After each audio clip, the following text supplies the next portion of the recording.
AoC Meeting number 14. Alright, so in the comments of the last AoC video, I asked you guys if you guys wanted to know what AoC member brought up what topic.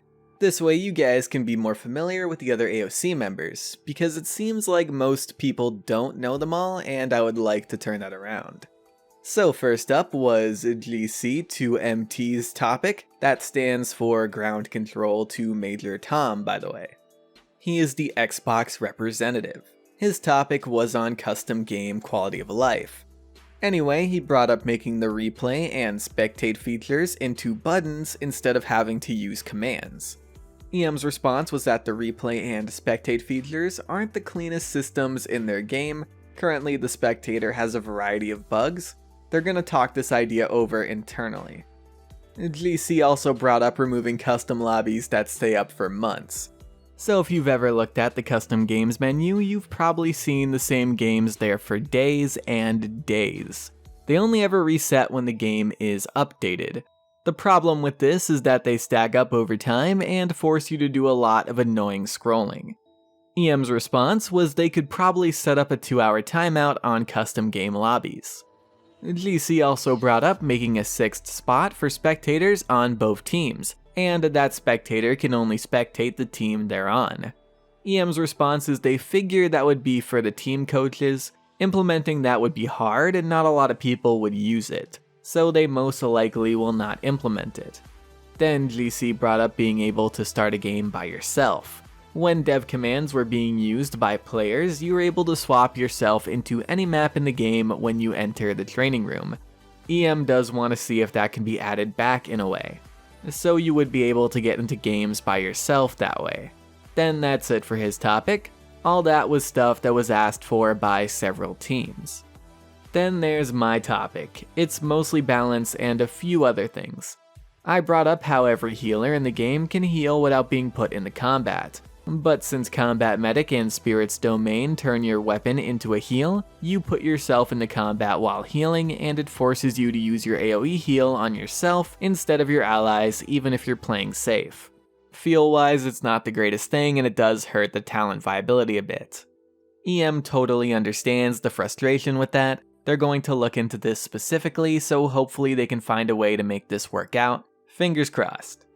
Then I brought up Buck. So personally, I am in full agreement with them that Buck's metas were incredibly oppressive and we don't need another Buck meta. However, you guys do want Buck buffs. And I did feel like there should definitely be some room for some buffs as long as they're not too over the top.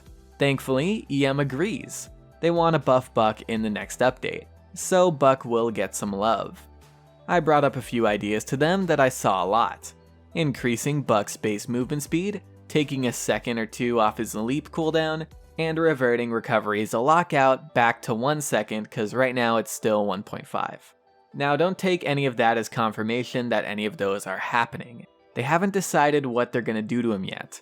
The only thing they decided on the spot was not doing the recovery thing since that was a factor of his last meta. I also brought up adding that Luna can cap and push the objective to her description because a lot of people still seem to not know that's a thing. They stand next to Luna when they don't need to, or IO players don't put her on the point. This is something that they did do already apparently. Next update there are both small and long descriptions for abilities, and they did put it on one of those. I also brought up making cooldowns reset upon death. This is something that's been asked for a lot more since IO came out. Luna is on a 20-second cooldown when it dies. You respawn in 10. That's 10 seconds without Luna. If you need to quickly get out of spawn and put Luna on the point to contest before they win, you're kinda in trouble there. They're gonna look into doing this. If there's no complications with it, they can make it happen. I brought up making voice packs swappable between skins again, so you can use whatever voice pack you want. They said doing this depends on how much work it would take. To put it simply, it isn't as easily done as it sounds. Things that involve coding are always more complicated than they seem, so we will see if they're able to do that. That's it for me. Next was Mortis's topic about player retention. Mortis is one of the PC reps, known more among the Spanish speakers of the community. He brought up the idea of a more extensive challenge and achievement system. From time to time, an event tab would pop up with special challenges. Basically, you do stuff to get small in-game things like sprays, avatars, etc. for free, only by playing and completing certain tasks. It could be a 5v5 or 1v1 event queue. Getting into the event is free. If you lose 3 times though, you get kicked out. You can use crystals to get back in, or get in for free if you own the battle pass. If you get 6 wins, you get the grand prize. Every 2 wins, you get a normal prize. You'd be able to get special gifts, titles, avatars, etc. EM said a 1v1 mode takes up more server slots than a 5v5 would, so they would keep it to 5v5 if they did it. Internally, they have been wanting to add a mode of the day outside of regular queues, putting stuff like Rise of Furia or Dragon Arena modes into it. They are more inclined to do that than the idea that was brought up. They would keep a similar prize idea though. You play it X many times to get a prize. That's all something they want to explore for 2020. Next is just a Colombian's topic about King of the Hill feedback. Many of you probably know who he is. You've seen him with the mask and hoodie before, most likely. He's another PC rep, and like Mortis, he's known more amongst the Spanish-speaking part of the community. He told them that the feedback on the mode is for the most part very positive.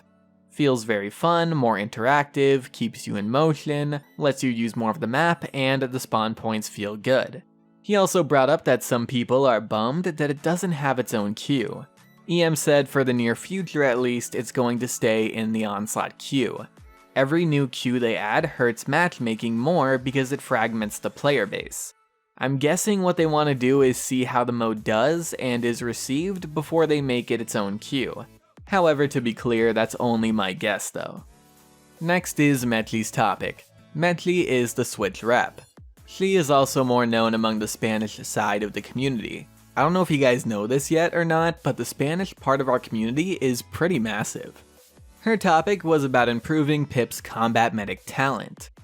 Several ideas were brought up for it, making it so it procs correctly on both damage and healing, because right now even if it hits both an enemy and an ally, it only seems to do one, and that is not EM's intent for it, so they want to fix that. There was an idea about making the AoE better, so nearby allies would get healed for some of the blast easier. Cause right now, even though it's AoE by default, it feels mostly single target due to the size of the AoE. They like the idea of making the AoE better, for the heal part of it of course, not the damaging part. Next is Hugo with some balanced talk of his own. If you don't know Hugo, he's our only European rep and he is a PC rep.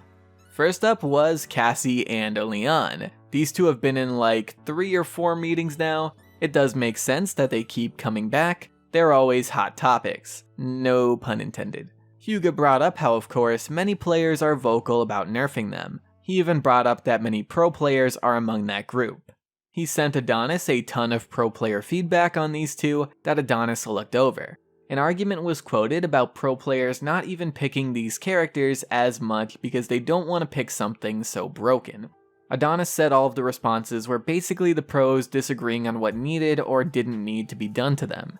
So opinions are very split, and believe it or not, that does definitely mirror the overall community.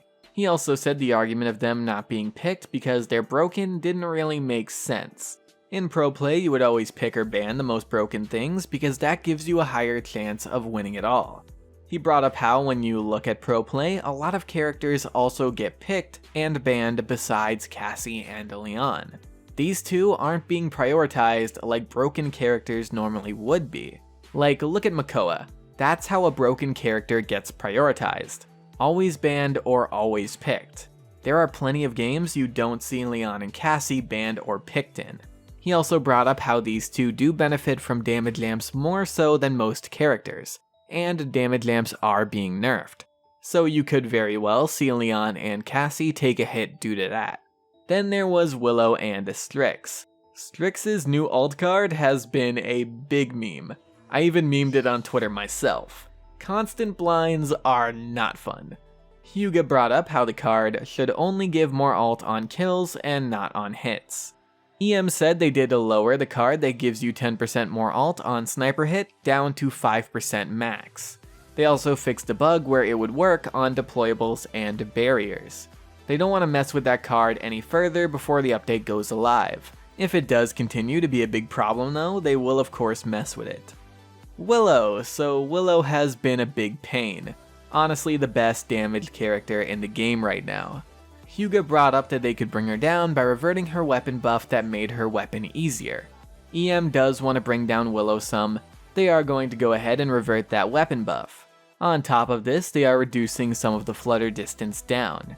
Okay, now hold on. I know how you guys are reacting to this. I had the same reaction when I first heard it. In my head, I was like, no, don't nerf flutter. It's so good. It's so fun. I love it. But then they started to explain it and I started to think through it. So they agree that flutter was too weak before and it's still going to be better than it was before. But they said they nearly doubled the distance of it and that was going a bit far. Willo can use it to go anywhere on any map. When I first used it, I even thought, whoa, they really added a lot more distance than I thought they would. But I didn't complain because I thought it was fun. However, it is pushing it for a damaged character's movement ability. It's by far the best one at base in the class. Also, they said it's not good for new player retention. If you're a new player and this Moth is flying 2 stories into the air, that can be pretty frustrating and make them stop playing. And that of course is not good for the game. There's also console. Vertically aiming with sticks isn't as easy as doing it horizontally, so flutter is pushing the limits there too, despite console being dominated by hit scan. So there's a lot of complications that Willo's new flutter is causing. Again, it's still going to be better than it was before the buff, but it's not going to be nearly double the total distance. Willo is of course still going to be really good. This isn't something that can severely hurt Willo. It's not that big. At the most, Willo would stop being banned so much in public ranked. Maybe. Anyway, that's all the topics. Real Blue TV, the PS4 rep, could not make it to this meeting unfortunately. Well, he did make it at one point, but he didn't think he would be able to at all, so he didn't set up a topic. Real life stuff happens, you guys get it. But yeah, that's it for AoC Meeting number 14. Like always, leave your feedback below for us please. And that's pretty much it guys. I want to thank you all for watching, I very much appreciate it, and I'm gonna see you guys laters. Bye.